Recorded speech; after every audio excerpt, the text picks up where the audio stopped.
در باب ازدواج، در باب احترام زن، در باب خانه‌داری، در باب oila برپا کردن بسیار یک درس‌های مهم و داغی روز. ولی اکثر جوانای ما رو، خواهرکای ما رو پرسان کن بگو که خواهر عزیز، عشق ورزی و عشق تو از کجا تقلید به کدام ملت میکنی؟ مع الاسف که از قرآن که دور هستن، از سنت پیامبر گرامی قدر که دور هستن و فکر میکنن که از همین 4 سریال های هندو که تماشا میکنن و فکر میکنن که تمام عشق و محبت در همین هندوستان است. کپسولای طبیعی سمیونوان برای گرفتن وزن. کپسولای طبیعی سمیونوان اشتها را خوب نموده هضم کردن خوراک را آسان میگرداند.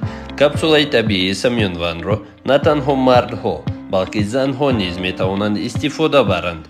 ترکیبش طبیعی بوده در ارگانیسم بی ضرر می باشد.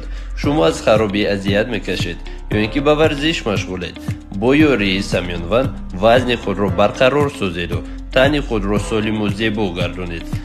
برای ارگینالش را دست نستمودن روزبیلا تا حال قومیتی که خدا رو نشناختن دومی چارپا میگردن. خدا میگم این خواهرای ما و فرزندای ما و برادرای ما چگونه از اینا عشق ورزی میکنن؟ الله رب العزت در قرآن عظیمشان یک دستورات خوبی میده، میگه و عاشرهن بالمعروف. زن مسلمان با مرد مسلمان باید چگونه زندگی داشته باشه؟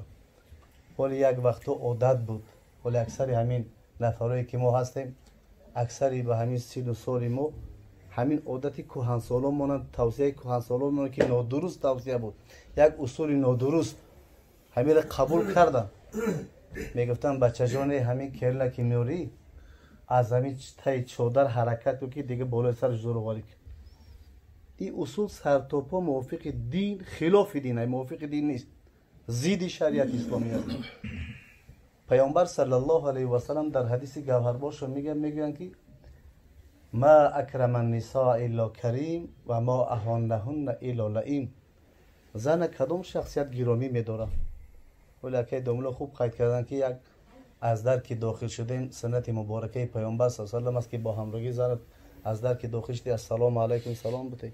خب با دست بگی بفشون با افشون سلام بکن، اما مع الاسف این ما بخمون یک عیب میدونیم. پیامبر صلی الله علیه و سلم پرسان کردن که یا رسول الله زن کدام شخصیت گرامی میداره؟ گفتن همون شخصیتی که خودش گرامی قدره، خودش عزت داره، خودش فراست داره، خودش عقل داره. گفتن شخصیتی بزرگ زن گرامی میداره. همون شخصیتی که خودش ذلیله، خوره، نه یک فرهنگ داره، نه یک عقل داره، نه یک شعور داره، گفتن انمو زن خور میداره. زن کنیز نیست. از این درس‌ها باید بسیار در این موعظه‌هایی که در این محفل‌هایی که جوان‌ها هستند باید از این درس‌ها زیاد باید تکرار شود با صدای بلند که جوانای عزیز زن کنیز نیست. همچی یک کنیز استفادهش کنی، او کنیز نیست. ولی اکثر طلاق‌هایی که در همین میان جامعه ما که رخ میده پرسان کو که از کدام نگاه؟ میگه که زنم تمیز کردن نمیتونه، خمیر کردن نمیتونه، لباس شستن نمیتونه، خوراک پختن نمیتونه. اصلا این در دوشی زن نیست که تمام کار رو باید زن بکنه. فقط یک حق داره مرد، اما زن میتونه که ذهن توجیهش بگیره. اگر خودش زیبا نکرد، آرایش نداد، داخل آغوش همسرش که داخل نشد، میتونه که در همین حالت آگاه تنبیش بده. غیر از این دیگه در این چیزها بهانه شده نمیتونه که زن همچین کنیز استفاده کنه.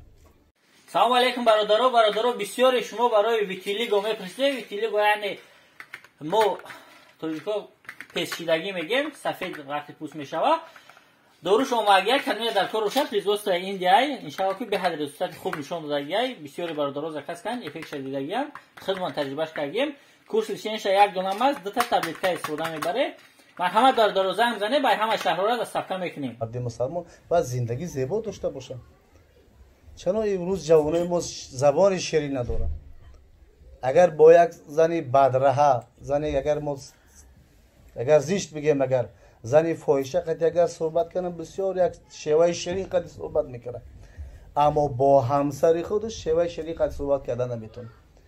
درسته ما پیامبر خدا صلی الله علیه و سلم تعریف کردیم دین او را تعریفش میکنه، اخلاق و کردار و رفتار که نسبت به زنها میکرد، نسبت به همسراش میکرد و حتی پیامبر توصیه کرد که شما نسبت به همسراتون به همین معامله داشته باشید و اما بهترین شما از نگاه معامله با همسرای خود هستیم. چرا ما امروز درسته که پیامبر خدا را شناختیم، پیامبر خدا تعریف میکنیم، اما رفتاری که پیامبر صلی الله علیه و سلم با همسرا داشت این رفتار ما نمیکنیم. ولی در حدیث متفق علیه میبینیم حضرت انس رضی الله تعالی عنه شاگرد 10 ساله دست پروری پیامبر صلی الله علیه و حدیث روایت میکنه به همین لفظ که جاء ثلاثه رهط الى بیوت ازواج النبی صلی الله علیه و سلم یسالون عن عبادت النبی فلما اخبروا كانهم تقالوها. میگه 3 گروه آمد و سوی خاندان رسول اکرم صلی الله علیه و سلم، از بس که پیامبر در خاندان نبود، پس یه پرده میگه از خود بیبی ها مادرهای ما و شما پرسان کردن از تمام عبادت شب پیامبر، عبادت روز پیامبر پرسان کردن. مادرها گفتن که در بعضی حالت درسته که در بعضی روز روزه نافله میگیره، بعضی روز روزه را میخره، افطار میکنه. بعضی شب گفت بعضی قسمت شب نماز تهجد میخونه، نافله میخونه، بعضی قسمت شب خمخوابه میشه، بعضی قسمت شب دیگه در اختیار همسراش میشه بیبی‌ها. میگه خودی همین 3 گروه عبادت پیامبر صلی الله علیه و سلم بسیار کم شماریدن. با بعضش میگشتن گفتن که ما کجا و پیامبر کجا؟ اگر ما نگاه کنیم غیره الله مهربان تمام گناه پیامبر خدا ما تقدم ما تاخر با عقیده ما که انبیا معصومی از گناه هستند، اگر بالفرض که میداشت الله رب العزت این بخشیدگی است. میگه که یکی از همین گروه پشت گردان گفت که من چیکار میکنم؟ از همین جا گشتم تمام شب من نماز میخونم، شب خواب نمیکنم. ببینیم مولی. گروه دیگه گفت که من از همین جا که پس گشتم تمام روز من روزه میگیرم دیگه افطار نمیکنم. گروه دیگه گفت که ما تمام تا بقیه عمر ما از زن دور خواب میکنم، دوری میجویم. میگه در همین حالت پیامبر صلی الله علیه و سلم اومد گفت شما شخصیت ها نیستین که همین سخن گفتین، اما قسم به یگانگی الله والله انی لاخشاکم لله، گفتن من از خدا نسبت به شما بیشتر میترسم، من از تقوای من نسبت به شما بیشتر و بالاتر است، اما من هم نماز میخوانم، هم خواب میکنم، هم با همسرم هم بستری میکنم. انا همی از اصول ما، برنامه زندگی ما. در اخیر گفتم فمن رغب عن سنتی فلیس منی، هر کسی که از همین راه و روش منتخبه ما که دور میزنه روی میگردونه، گفتن این امتی من نیست. به این خاطر کاش که همین فرزندای ما و شما دیگه درست طرز عائله داری، طرز همین معامله را با همسرش چگونه باید صحبت کردن این را درست میفهمیدن، ما پدر و نور ازدواج میکنند بهتر و خوبتر میشه. حضرت رسول معظم اسلام در کوچه‌های مدینه منوره که میگشت، اهل جوانای مدینه منوره بسیار گروه نشسته بودند، اشاره کردن گفتن یا معشر الشباب من استطاع منکم الباءة فلیتزوج فانه احسن للفرج و اغض للبصر و احسن للفرج. فلسفه نکاح پیامبر صلی الله علیه و سلم بیان کردن فقط نکاح شهوت چرانی نیست.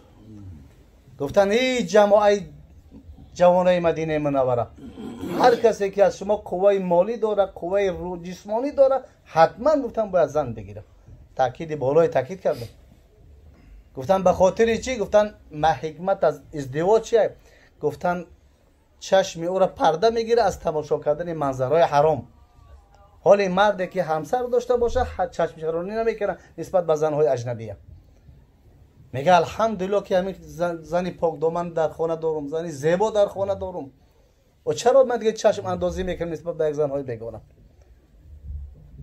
گفتن دوم حکمت فلسفه نکاح گفتن احسن للفرج، گفتن اندام نهایی را از این گونه وبای عصرهایی که میبینیم ما و شما باسته آینه های دلگون که فلانی بیمار شد و دیگه تبا دیابنده نیست، مانند کسلی ویچ و اسپیت دیگه کسلی متیش که تمام تعتیبای جهان زانوی عاجزانه زدم، گفتن ما از تبابتی بر نمیدیم. گفتن دومش این است که چیز اندامی رو نگاه میداره از کسلی سیرت کننده امروز. پیامبر صلی الله علیه و آله این رو بیان کرد. خداوند مهربان داداره که ما را ان شاء الله که این اول سرچشمه زندگیش که صحبت های قال الله و قال رسول شد. ان شاء الله امید نیک دارم که عاقبتش هم ان شاء الله بخیر. خداوند مهربان همسر زیباش قطعی عمری با برکت براش نصیب بگردونه. خداوند فرزندای صالح و صالحه را به میان بیاره، مانند پدر مهربان شما، مانند عمکی‌های زیبایی که همه در دایره سنت پیامبر خدا زیست میکنم. خداوند مهربان زندگی زیبا رو براش نصیب بگردونه. السلام علیکم و رحمت الله.